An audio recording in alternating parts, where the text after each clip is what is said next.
Chapter 1. Tom and the Fence. Tom? Tom? There was no answer. Where is that boy? Tom? Aunt Polly looked under the bed, but she only found the cat. Tom! She cried. Then she heard a noise behind her. A small boy ran past, and she stopped him with her hand. What are you doing, Tom? She asked. Nothing. Nothing. Look at your hand and your mouth. I told you not to eat the jam. Oh, Aunt Polly, look behind you. The old lady looked, and Tom ran away. Aunt Polly was surprised, and then she laughed. Oh, I never learn. Tom always plays tricks on me, and I never learn. I love Tom. He's my sister's child. She's dead. But it's not easy to look after him. Tomorrow is Saturday, and there's no school. But Tom must work tomorrow. He hates work, but he must do it. Tom lived in the small village of St. Petersburg with his Aunt Polly, his brother Sid, and his sister Mary. The summer evenings were long, and in the evenings, Tom liked walking around the village. One evening, he saw a big boy in front of him. The boy was a stranger. Tom was surprised because he did not see new people often. This boy had very nice, expensive clothes. He's got shoes, a new shirt, and a tie, and it's not Sunday. Tom thought. My clothes are old and ugly. Tom looked at him, and the big boy looked at Tom. Tom did not like him. Finally he said, I can beat you. Why don't you try? Said the boy. Well, I can. Said Tom. No, you can't. Yes, I can. There was silence. You're afraid. Said the boy. I'm not afraid. Said Tom. Yes, you are. No, I'm not. There was more silence. Then Tom pushed the boy, and the boy pushed Tom. Soon they were on the ground. Tom pulled the boy's hair and hit him hard. They both fought a lot. The big boy was angry and started crying. Stop! He said. Stop! Now that will teach you something, said Tom. Tom arrived home late, and he was very dirty. When Aunt Polly saw his dirty clothes, she thought, What can I do with this boy? Well, tomorrow is Saturday, and he must work. Saturday morning was beautiful and sunny. It was summer, and the world was happy. Tom sat in front of the fence and looked at it. It was 30 yards long and 9 feet high. He was very unhappy. It's Saturday, and I must paint this long fence. All my friends will laugh at me, he thought. He put his long brush in the white paint and started painting. He stopped and looked at his work. Then he continued painting. After a few minutes, he had a great idea. He continued painting the fence. He saw his friend Ben Rogers in the street. Ben had an apple in his hand. He came to look at the fence. You're working for your aunt, said Ben. Tom said nothing. He continued painting. I'm going swimming, but you can't come with me. You're working, said Ben. Do you call this work? Asked Tom. Of course it's work. You're painting a fence, said Ben. Maybe it's work, but maybe it isn't. I like it, said Tom. I can swim every day, but I can't paint a fence every day. Ben watched Tom. He painted slowly and carefully. He often stopped and moved back from the fence. He looked at his work and smiled. Ben was suddenly interested in the fence and said, Let me paint a little, Tom. Tom thought for a moment. I'm sorry, Ben. Aunt Polly wants me to do it because I'm very good at painting. My brother Sid wanted to do it, but he's not good at painting. Oh, please, Tom. Please, can I paint? I'm good at painting, too. Here, you can have some of my apple. No, Ben, I can't. Then take all of my apple. Tom was happy, but he did not smile. He gave Ben the brush and sat down to eat the apple.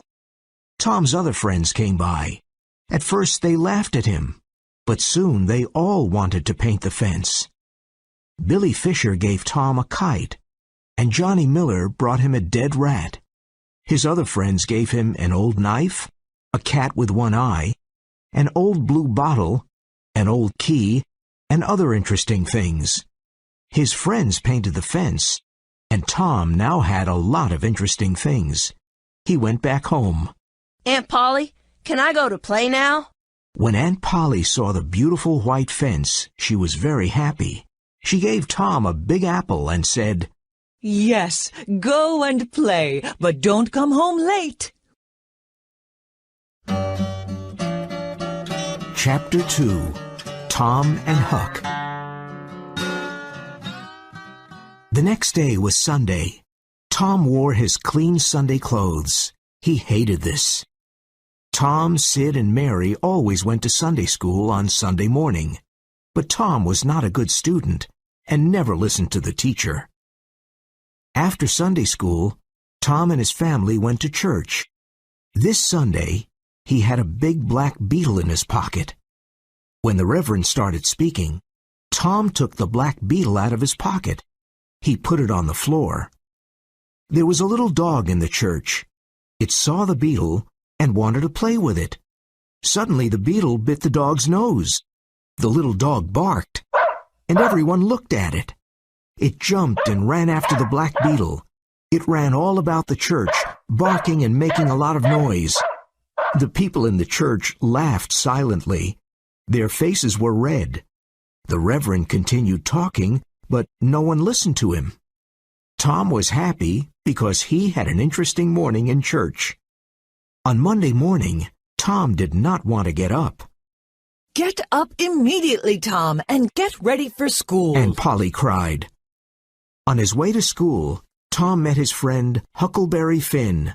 Huck's father drank whiskey all the time and did not work. Huck had no mother and no home. He lived in the streets and did not go to school. His clothes were old and dirty. He went fishing and swimming when he wanted. Huck was happy. All the mothers of the village hated him because he was lazy and used bad language. All the children of the town liked him very much. They admired him. Hello, Huckleberry. What's that? It's a dead cat. Said Huck. What will we do with it? Asked Tom. I want to take it to the graveyard after midnight. Huck said. A dead cat can call ghosts out of their graves. Really? Asked Tom. Well, old Mrs. Hopkins told me. She's a witch, and she knows about these things. Said Huck. Can I come with you? Asked Tom. Of course. Or are you afraid of ghosts? Asked Huck. Afraid of ghosts? Of course not. Said Tom. Come and call me at my window at 11 o'clock tonight. Tom was late for school. The teacher was angry and said, Thomas Sawyer, why are you late again? Suddenly, Tom saw a new girl in the classroom. She had blue eyes and long blonde hair. She was very beautiful. Tom looked at her. He was in love. There was a free chair next to her, and Tom wanted to sit there. But how? Tom thought quickly and said, I stopped to talk to Huckleberry Finn. The teacher was very angry. You know you must never talk to that boy. The teacher took his stick and hit Tom. Now go and sit with the girls, said the teacher. The children laughed at Tom. He sat down next to the new girl. He looked at her. Then he drew a picture of a house. Let me see it. She whispered. Tom put the picture in front of her. It's nice. Draw a man, she said. Tom drew a man near the house. It was a terrible picture, but the girl liked it. You draw beautifully. I can't draw, said the girl. I can teach you after school, said Tom. Oh, thank you. What's your name? Tom asked. Becky Thatcher. I know your name. It's Tom Sawyer. That night, Tom and Sid were in bed at 9:30. Sid was soon asleep, but Tom was not. At 11 o'clock, he heard Huck meow. Meow. He dressed quickly and went out of the bedroom window. Let's go, Whispered Huck. He had his dead cat. Tom and Huck walked down the dark road. They walked for about half an hour. The graveyard was on a hill. There were a lot of trees and a lot of graves. Everything was dark and scary. The wind made strange noises, and dark clouds covered the moon. Are the ghosts making these noises? Thought Tom. He was afraid, but he said nothing. Now let's find the grave of Hoss Williams, Said Huck. They soon found the grave. Here it is. He died last week, Said Huck. Do you think Hoss Williams can hear us? Asked Tom. Well, I think his ghosts can hear us, Said Huck. Then let's call him Mr. Williams. Said Tom. All right, Said Huck. but everybody called him Hoss. Shh. What is it, Tom? Asked Huck. Do you hear the noise? Look over there, Huck. Oh, no. Said Tom.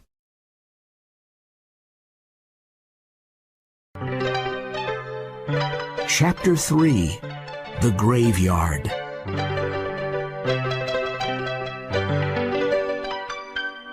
Ghosts! Said Huck. I can see ghosts. They're coming here. I'm really scared. Can ghosts see us? Asked Tom. Ghosts can see everything. Answered Huck. Oh, why did I come here? Don't be afraid. We must be very quiet. Said Tom. The three ghosts moved quietly in the graveyard. They came close to Tom and Huck. Tom! Whispered Huck. They're not ghosts. They're humans. One of them is Muff Potter. You're right. And there's Engine Joe and Dr. Robinson. But why are they here? Said Tom. They're grave robbers. They want to rob a grave. The doctor wants a dead body. Said Huck. But why? Asked Tom. He cuts bodies and studies them. My father told me about Dr. Robinson. Said Huck. The three men were at Hoss Williams' grave. Injun Joe and Muff Potter started digging. Soon the grave was open. They found the dead body and pulled it out of the ground. Well, Doctor, do you want us to take the body to your house? Said Muff. You must give us $5. What? Said Dr. Robinson angrily. I paid you this morning. I'm not giving you more money. I want more money, Doctor. Said Injun Joe. 5 years ago, I came to your father's house. I asked you for something to eat. You gave me nothing. I still remember that. Now you must give me more money. Injun Joe took the doctor's arm, and the doctor hit him. Injun Joe fell to the ground. Don't hit my friend! Cried Muff Potter. Muff and Dr. Robinson started fighting. Everything happened very quickly. Dr. Robinson hit Muff Potter on the head. Muff fell to the ground. Injun Joe took Muff's knife. He saw Muff on the ground, and he killed Dr. Robinson with the knife. The doctor fell on top of Muff and covered him with blood. Injun Joe looked at the two men on the ground. First he robbed the dead doctor. Then he put the bloody knife into Muff's right hand. A few minutes passed, and Muff moved a little and opened his eyes. He pushed the doctor's body away. He looked at the knife in his hand. What happened, Joe? He asked slowly. Injun Joe said, Something very bad, Muff. Why did you kill him?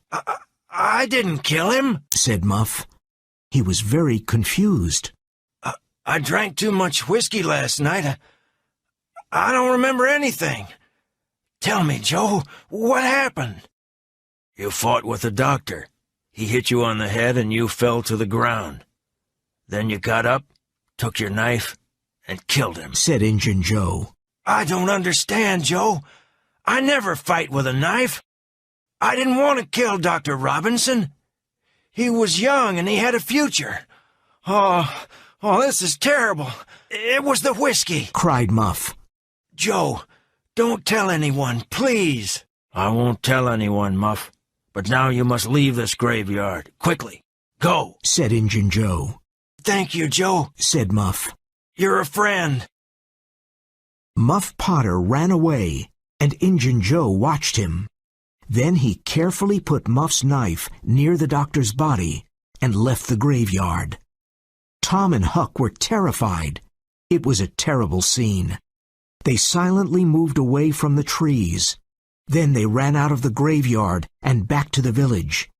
They arrived at an old house and decided to hide there. "What are we going to do?" asked Tom. "We saw everything. Injun Joe killed the doctor." What can we do? We can't tell anyone, said Huck.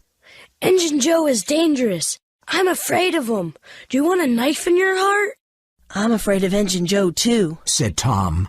"You're right. We can't tell anyone about Injun Joe." Promise not to tell anyone, said Huck. "I promise," said Tom.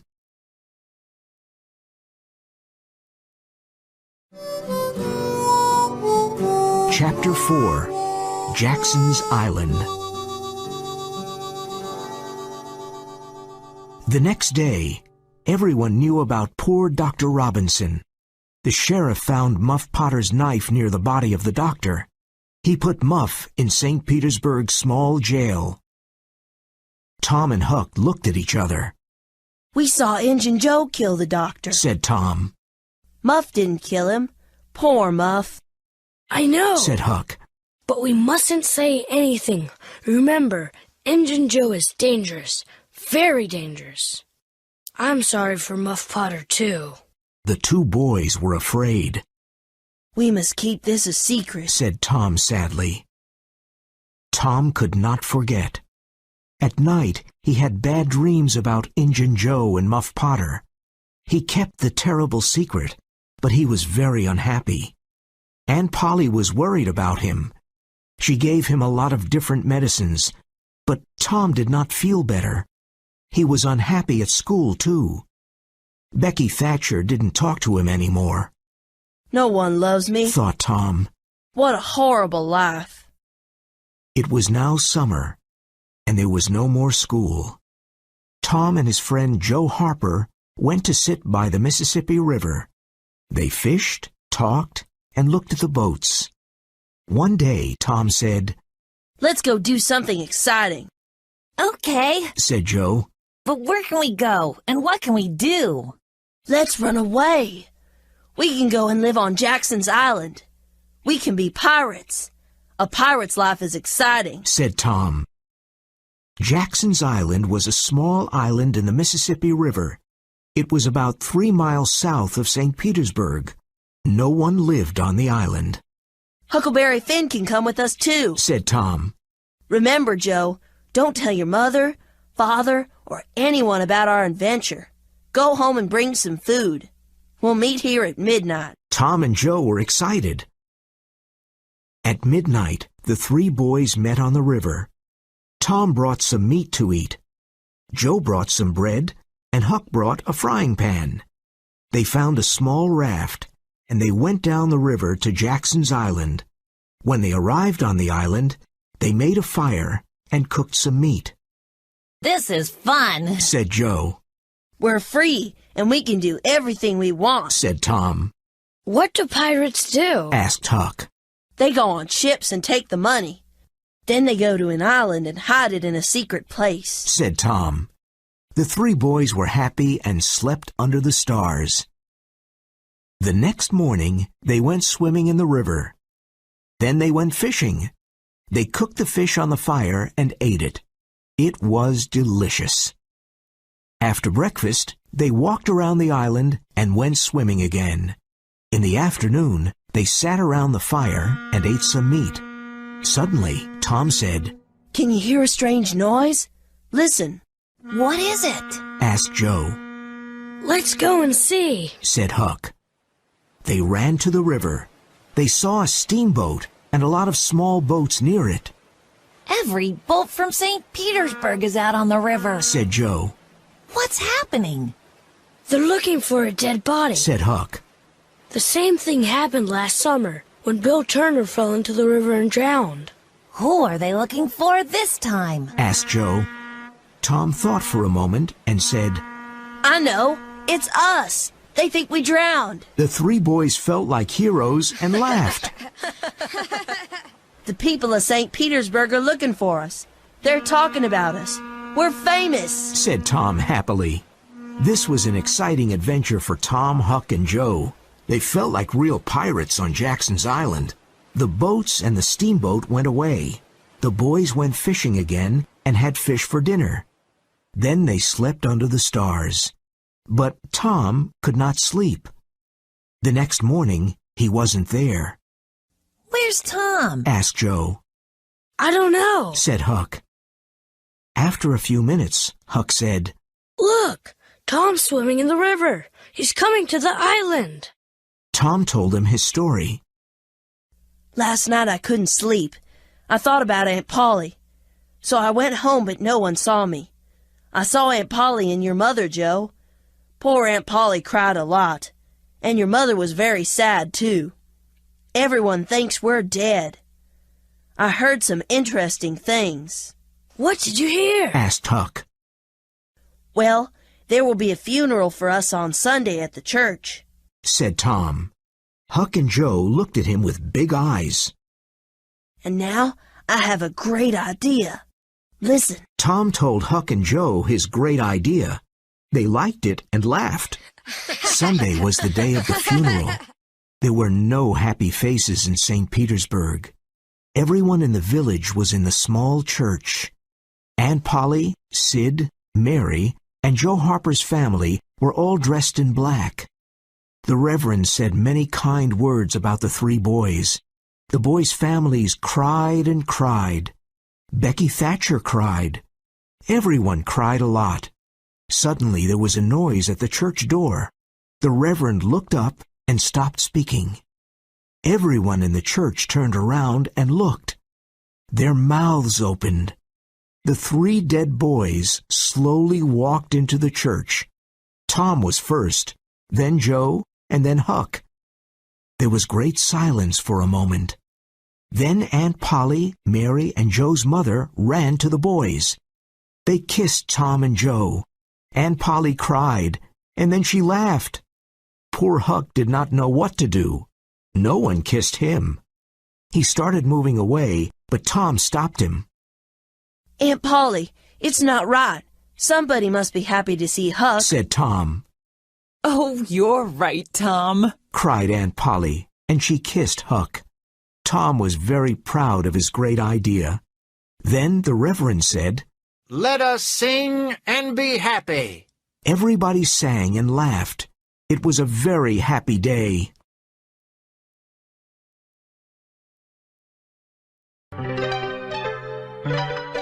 Chapter 5. The Trial.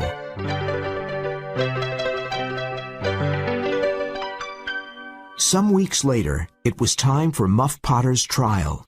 Everyone in the village talked about it. Tom and Huck were worried. Huck, did you tell anyone about that? Asked Tom. About what? Answered Huck. You know what, Said Tom. Oh, of course not. Said Huck. Poor old Muff. I'm very sorry for him. People say he's a killer, but it's not true, and they'll hang him, Said Tom. I'm sorry for Muff, too, but we can't tell anyone about Injun Joe. Said Huck. Poor Muff is a kind man. Once he gave me half a fish. and once he helped me with my kite. Said Tom. I want to help him. Let's go to the jail and take him something to eat, Said Huck. They went to the small jail, and they saw Muff. He was happy to see them. No one remembers old Muff anymore, but you're my friends, and you remember me. Thank you, boys, said Muff, smiling. Now Tom felt terrible. He was worried about the trial. He could not sleep at night. Everyone in the village went to Muff Potter's trial. Muff looked old, tired, and unhappy. Injun Joe was at the trial, too. During the trial, there were many questions and answers. All the answers were against old Muff. Then the lawyer said, "Call Thomas Sawyer." Everyone was surprised and looked at Tom. Why did the lawyer call Tom Sawyer? Thomas Sawyer, where were you on June 17th at midnight? Tom looked quickly at Injun Joe. He waited a few moments and then said, I was in the graveyard. Were you near Hoss Williams' grave? asked the lawyer. Yes, sir. Said Tom. Why were you there? Asked the lawyer. I went there to see ghosts with a dead cat. Everyone laughed.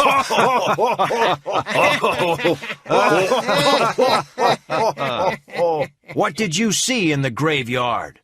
Tell us what happened, said the lawyer. Tom told his story, and the people of St. Petersburg listened to him. They were very surprised. And then Muff Potter fell to the ground, and Injun Joe took Muff's knife and... Tom suddenly heard a very loud noise. Injun Joe jumped out of the window and disappeared. Tom became the hero of St. Petersburg. He saved Muff Potter's life. Tom's days were happy, but his nights were not. At night, he had terrible dreams about Injun Joe. The days passed, and no one could find Injun Joe.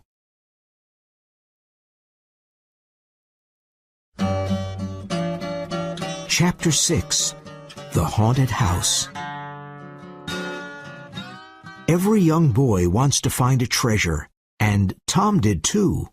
One hot summer day, he told Huck about his idea.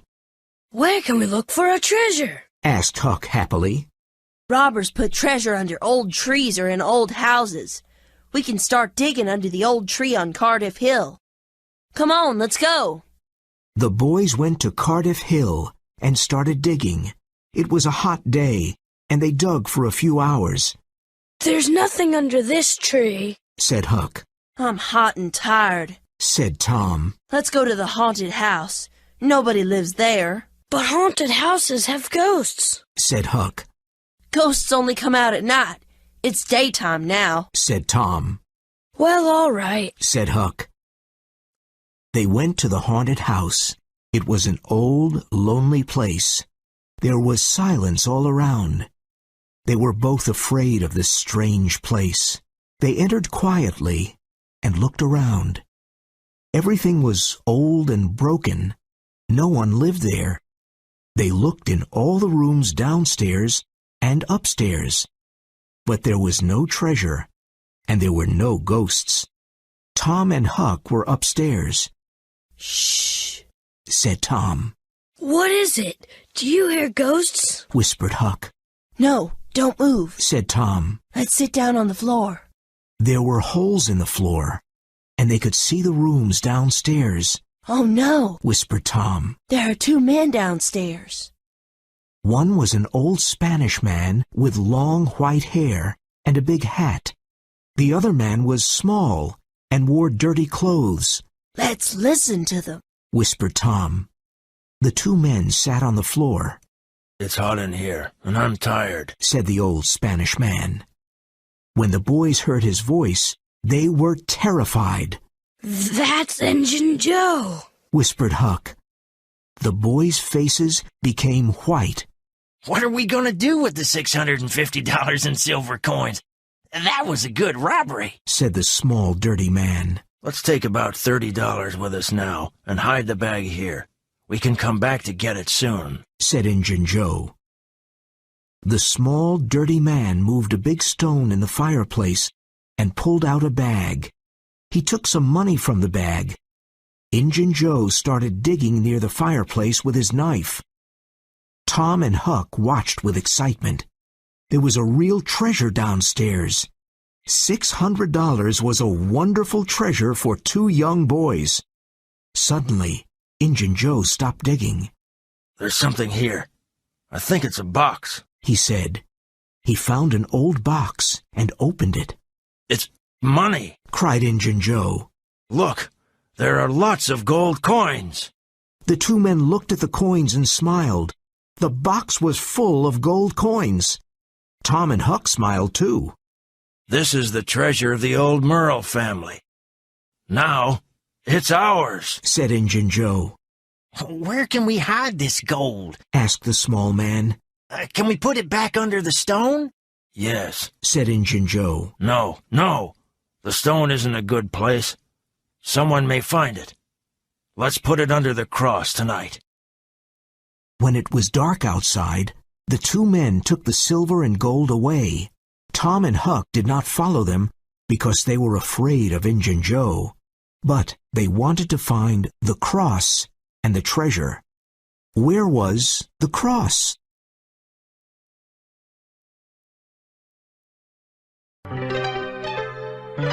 Chapter 7, McDougal's Cave.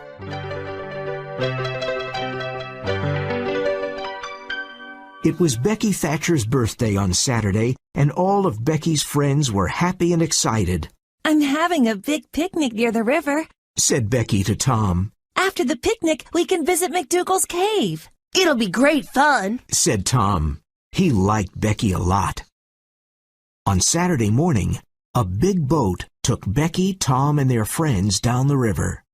There were no mothers and fathers, but a few boys and girls were 18 years old. There were a lot of good things to eat, and everyone ate, played, and had fun. After the picnic, the children went to visit McDougal's cave. Everybody had candles because it was dark inside the cave.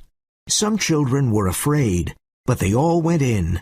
Caves are exciting and mysterious. McDougal's cave was very, very big. It had hundreds of tunnels, rooms, and secret passages. No one knew all of them. The children played and ran in the tunnels and in the rooms, but they always played near the entrance. They did not want to get lost. Tom and Becky wanted to find a new tunnel. They walked, and soon they were alone. Where were the other children? They were lost. In the evening, the other children returned to the boat.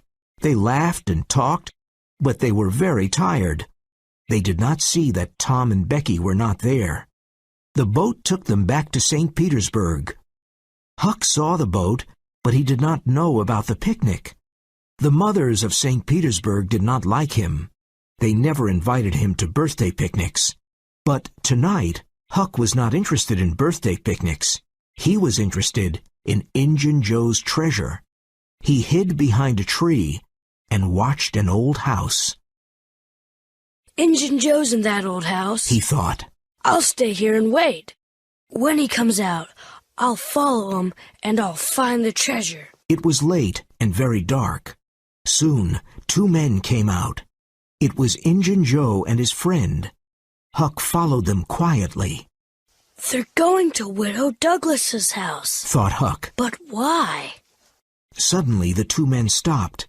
Injun Joe said, Many years ago, Widow Douglas's husband was very cruel to me. Now, I want to hurt the widow. I want to cut her face, her nose, and her ears. And you must help me. Oh, please don't kill her, said his friend. Injun Joe laughed. Huck heard this and wanted to run away, but he remembered that Widow Douglas was kind to him. I must help her, thought Huck. These men want to kill the poor old woman. Huck ran quickly to Bill Welsh's house. Mr. Welsh, help! Help! Mr. Welsh opened the door. Mr. Welsh, please help me. Two men want to kill Widow Douglas. Mr. Welsh and his sons took their rifles. They ran to the widow's house. Suddenly there was a loud shot.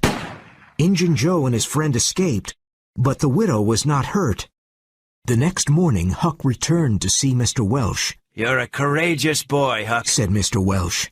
You saved the widow's life. The two men escaped, but we'll find them. Sit down and have breakfast with us. Huck was happy because he saved the widow's life. And now he had new friends, Mr. Welsh and his family. That morning, all the people of St. Petersburg knew about Tom and Becky, and they were very worried. Where were they? Tom and Becky were lost in McDougal's cave. They did not know what to do. They were both afraid. Tom took Becky's hand. They walked and walked. Tom wanted to find the entrance of the cave, but he couldn't. Tom and Becky entered a big room with a lot of black bats. It was terrible. The bats flew over their heads. and when Tom and Becky ran away, the bats followed them. Finally, the bats went away.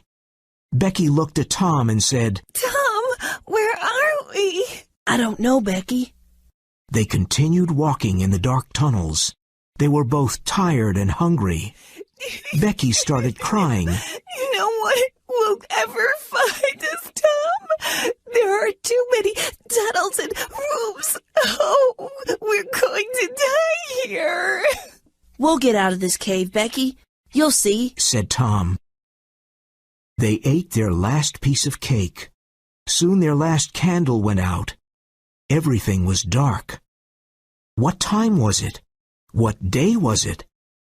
They didn't know. They were tired and slept. When they woke up, they were very hungry. Suddenly, Tom heard a noise. Listen, Becky. Did you hear a noise? Someone is looking for us. Becky looked at Tom and smiled. I'm going to see. You stay here, Becky, said Tom.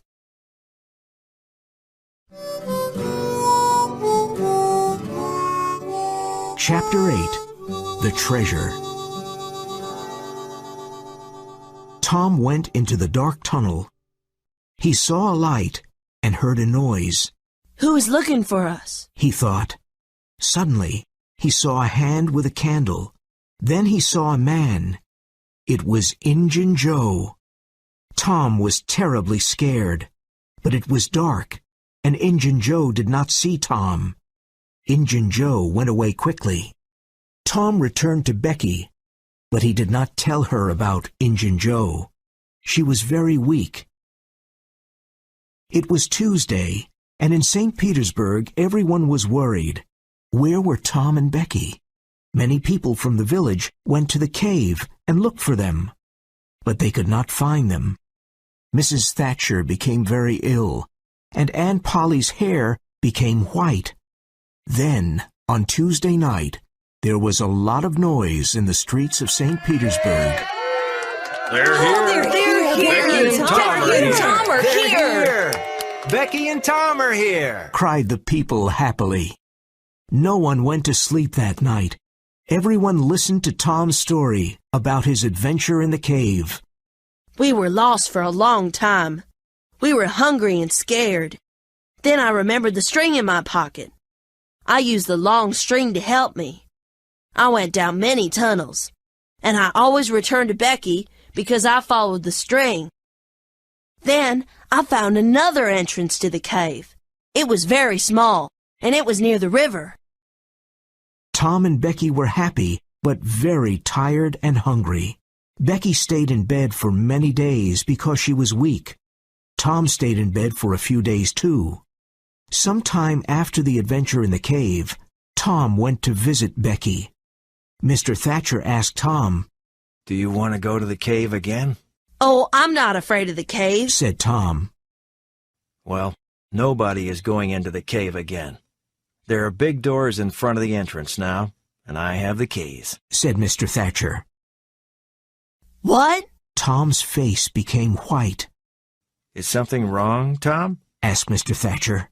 Injun Joe's in the cave, cried Tom. Many men from St. Petersburg went to the cave and opened the big doors. They found Injun Joe on the ground. He was dead. After Injun Joe's funeral, Tom went to see Huck. Now that Injun Joe's dead, we'll never find the money, said Huck sadly. Listen, Huck, said Tom. I know where the money is. Really? Asked Huck with big eyes. The money is in the cave. I saw Injun Joe in the cave. Why was he in the cave? Because he took the money there, said Tom. Say it again, Tom, said Huck. The money's in the cave, and we can take it. But we'll get lost in the cave, said Huck. No, we won't. I've got candles and a long string.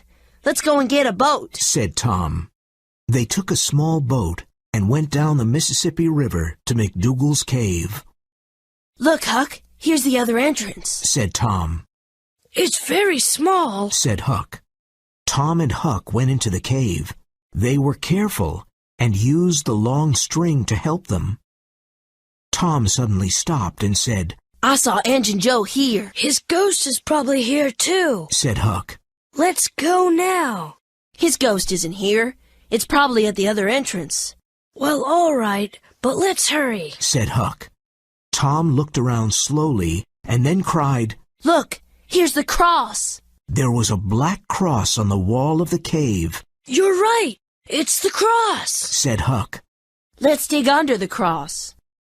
They dug and dug. Finally, they found a small room. There was a small bed, some old candles, and a few bottles. And there was the treasure box. They opened it and saw the gold and silver coins. We're rich, Tom. We're rich. Cried Huck. This is wonderful. I always knew it. Said Tom. Now let's take our treasure and leave. They followed the long string and were soon out of the cave. The two boys took their treasure to Aunt Polly's house. A lot of people in St. Petersburg saw the boys and the treasure. They followed them to Aunt Polly's house. Aunt Polly was surprised to see the boys and all the people. Tom, what's in that old box? She asked. Tom opened the treasure box. Everyone was amazed. They looked at all the silver and gold coins. There was $12,000.